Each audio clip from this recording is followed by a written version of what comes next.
Alright, so whenever it comes to working on a mural of any size, you are probably most likely going to want some really crisp and clean edges whenever it comes to your painting. So there's a couple easy ways to make that happen, and that really comes down to edging your paint first. Whether you're painting a wall or you're painting a design, at the end of the day you want to make sure you have crisp and clean edges, and it's super simple to do. Let's check it out. So I've gone ahead and picked up a little small jar here of green paint. I just got it off of the Whoops aisle at Lowe's or Home Depot. It's 50 cents for a good amount of paint, so it's not a bad deal at all. Go ahead and make sure to give it a shake up to stir up all of those good painty, goopy business in there. You want to make sure your paint isn't too watery or anything like that. Now, whenever you are actually painting your design, you really want to be careful for how much paint you're dipping in, right? So I've got my paintbrush here, just a small little 1-inch brush. I'm going to dip my paint into my, dip my paintbrush, into my paint. I'm going to scoop off one little side. Notice that I really don't have that much paint on my actual brush. I don't need that much paint. Also, whenever I dipped into my paint, I'm also going to go ahead and just scrape on one side. So it's almost like a flat spoon. I've got a lot on the top and next to nothing on the bottom. If your paint is drippy, then you've got too much watery paint and it's not going to be really good for the actual mural. You want it to be a little bit thicker paint than that. As we go along here, you also want to think about not just throwing paint down like this, right? If it's looking kind of scratchy as you're going along, that's not going to be really good for your overall design. You're going to end up doing 4 or 5 different layers. It's going to take you 14 years. It's not going to be good for what we want.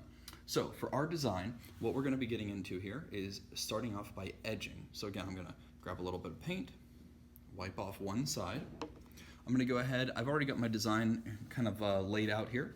I'm going to go ahead and pull, I'm not pushing, I'm pulling my paintbrush. So I'm going to find my edge and pull my paintbrush around. Now eventually you'll see it kind of starts to flake out a little bit. It gets a little dry. That means there's just not enough paint on the actual paintbrush anymore. This mural paint is a little bit thicker, or any kind of exterior paint is a little bit thicker, and so it's not going to spread as nicely as maybe the acrylic paint that we use in the classroom. So I'm pulling my paint along the way. I'm going to go ahead over here and do the same thing. Find my edge, pull my paint.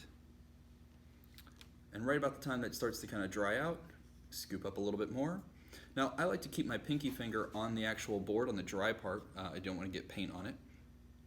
And I'm going to pull a nice little line right there. I can always go back and forth, kind of clean up my line, smooth it out. You don't want big globs of paint on your board there. They'll just kind of dry up and then eventually pick off, because this is acrylic-based paint.